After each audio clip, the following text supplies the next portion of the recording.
Welcome to Diversity, Oppression, and Social Justice Lecture 2. This week we're going to cover some of the core concepts of the just practice model we were introduced to last week so that we can start to apply it to social issues. As a reminder, the just practice model is an integrated approach to social work where we place social justice in the center of our social work. So the authors of the book call it social justice work. And the way we do that is by challenging our accepted ways of thinking and addressing difference, oppression, and privilege.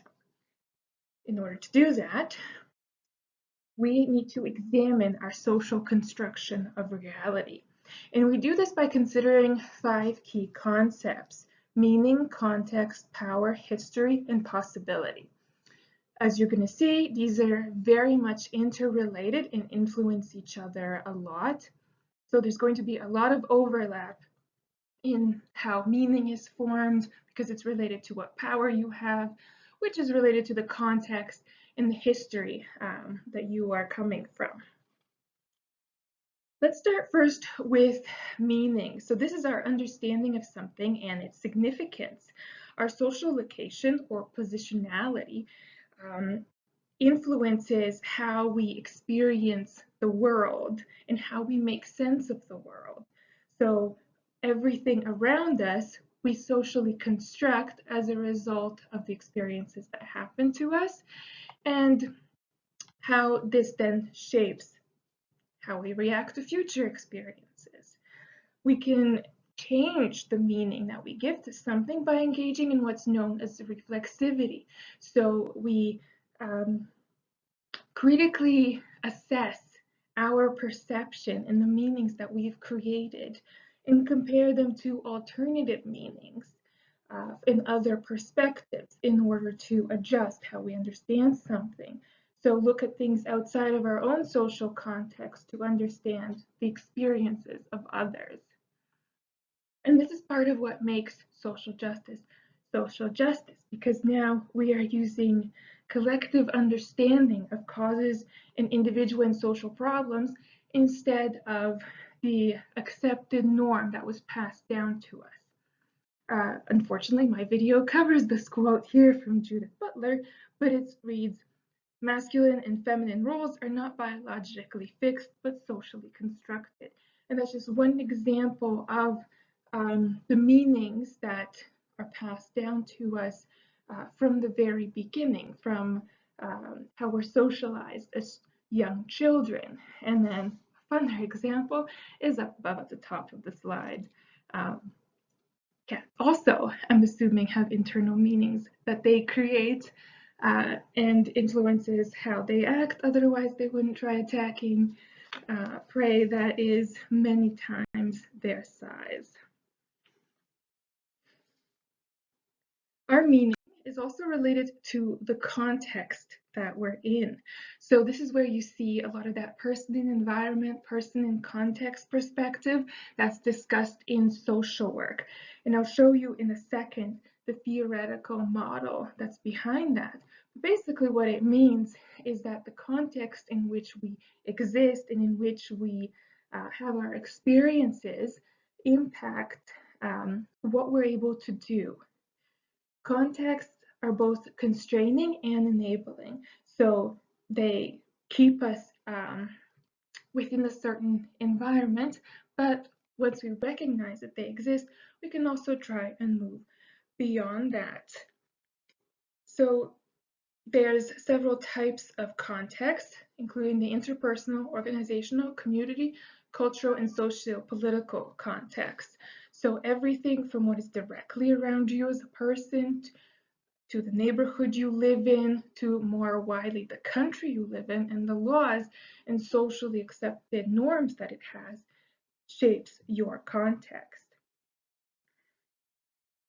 You also have to consider how place is considered in relation to context. For instance, your place of employment or the agency where that you are doing your internship. It's both a physical and a social environment where some people are going to feel welcomed and some people are going to feel excluded. So you need to consider that place where you work or your agency. Is it welcoming? Is it accessible? Is there public transit so that people can actually even physically get there? Once they physically get there, do they feel welcome, or are there security checks that they have to go through and other forms of being excluded that might be preventing them from engaging within that place? So the person in environment framework actually comes from Yuri Bronfenbrenner's ecological framework or ecological systems theory. There's multiple names for this. But basically, it started from the need to understand how child development occurs. And now it's been expanded more broadly to understand how any one individual person is impacted by all the systems within which they exist.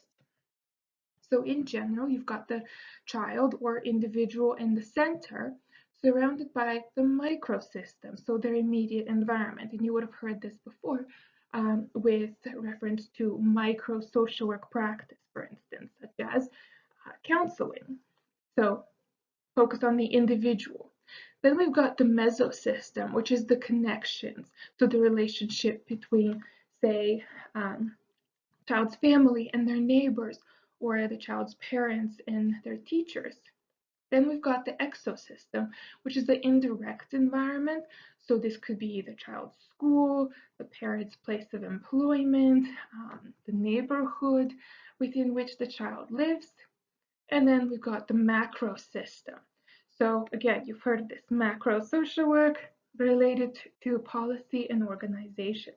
So these are the laws and the social norms that guide the child's environment. And the last system is actually one of the most important, and that's the chronos system. And that sometimes gets left out of this model when it really shouldn't. And this is literally time. So with time, things change, but there's also the recognition that what happened before will influence what happens in the future. Here is a more detailed diagram for you, so you can see some examples within each of the systems. So as I mentioned, the child or the individual is in the center, and we have everything from their family to their school to the laws and policies and the environment that they live in that impacts everything that they are able to do. Related to the chronos system, within the just practice model, we have the concept of history. So this is the events, the memories, the interpretations of events that happen over time. History is very much also socially constructed. However, because it permeates the present, we can use it to understand how power works. So who wrote history? Who's missing from history is very important. And that can inspire us to act and also to use it as a way to create linkages and connections to see where can we engage in resistance. Here's some examples. So how is history recorded and by whom? Who is erased and excluded? Very often in our history textbooks, we're presented with these white guys who built America from scratch, completely ignoring the fact that there were already people here before Columbus ever got even close to landing on the shores of America. There's wider historical challenges as well. For instance, the witch hunts, which occurred both in Europe and here, were the result of women gaining power through increases in medicinal knowledge. So that's why the first attacks against so-called witches were against midwives, healers, the sort of wise women of the village who were responsible for providing health healthcare to the village, basically. And it's very interesting to note that the historical timeline of when the witch hunts happened directly lines up with when medical schools started opening up and then started getting formal education into the medical field. So the witch hunts were actually a sort of backlash against female empowerment. And this is very interesting to see because they were actually quite explicit in this. If you look at the guidelines for how to spot a witch, it was the ability to prevent a pregnancy, the ability to create an abortion, the ability to, oh yes, create life, so to actually be a midwife. So, you know, these sort of female-led professions that we now see were very much criminalized so that people would depend less on women and more on the male, formally educated medical profession that was emerging. And history still doesn't cover this fact. Instead, the witch hunts are more of a tourism draw as opposed to something that we actually learn about seriously. There are more recent examples as well as to how history is created and passed on. We can look at the Tulsa Massacre. So this is a newspaper from shortly after the Tulsa Massacre occurred, and it's calling it a race riot. And the focus is on the 2 white people who were killed as opposed to the 36 Black people. It wasn't until very recently that the word massacre started being applied by the widestream media and not just Black focused publications. And now we're left with a small sign of acknowledgement, but the actual event is still very much missing from the history textbooks that are used in schools. Even more recently, we can look at how history is being written down with the events of last year, with the protests against police brutality. Like, for instance, how Fox News framed the issue and how they wrote about it, that democracy can't exist when people riot. Criminal mobs destroy businesses and neighborhoods. Police officers are under attack. On the other hand, other news media sources talked about peaceful protests and captured a very different view of this historical moment compared to certain media outlets. We're going to have to wait and see just which side of history is actually going to be recorded with this situation. Luckily, the power of the internet means that it's a lot harder to completely erase history or to hide the truth, but it is also much easier to spread misinformation. That actually leads us directly to our next point, because the spreading of misinformation is related to the desire to hold on to power, right? As we saw with the witch hunts, women were gaining power, so in order to get back some of that power, the witch hunts occurred to remove these competing forces for medical provision within medieval villages. However, power can also be collaborative.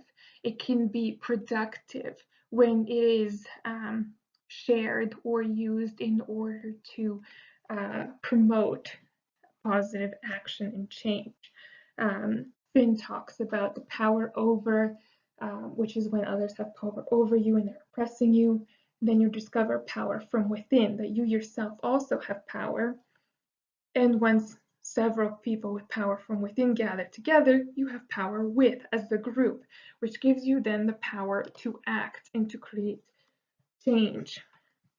So power can be both a very negative, subversive thing, but it can also be something that we can use to create change. It just depends whether or not we're willing to share it and to what extent the ones currently holding the power are willing to let it go or to react very negatively and violently to any challenges to their power, which is exactly what we saw with the police brutality riots and the calls to defund the police.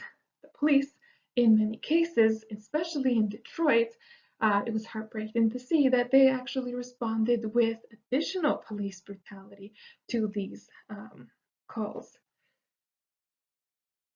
Each of us has areas in our lives where we have power and areas where we don't.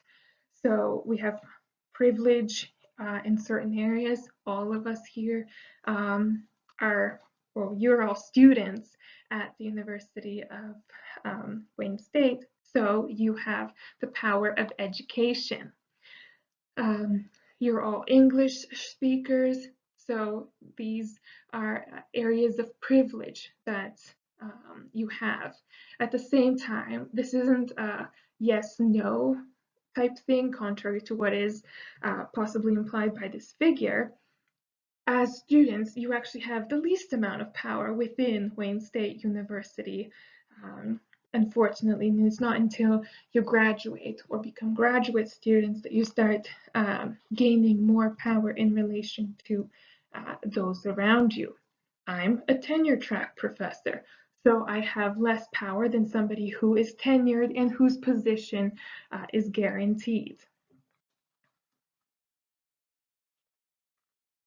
All of this leads us to the realm of possibility. So, what has been done, what can be done, and what are some of the alternatives for the future? With this, we attempt to challenge the deterministic thinking. So, history can tell us what's happened, but it doesn't necessarily have to tell us what has to keep happening. We can use our areas of power, we can use our reflexivity to challenge the meanings that we give to things, to start recognizing human agency, to start opening up spaces of hope for things to change. So social justice work really is advocacy for the right to dream, for the right to see an alternative reality to what is currently exists. So to gradually change how issues are socially constructed from oftentimes something that is the fault of an individual to something that we recognize as the result of social structures and oppressions built into our society. And once we start doing that, we're able to look for areas of change. So what can we change about the environment, about these structures, so people can succeed? And that leads us to these key questions. So basically what I just mentioned, how as we recognize these meanings and contexts and power and history that shape our experience and our construction of reality, we open up to possibilities of other ways of doing things.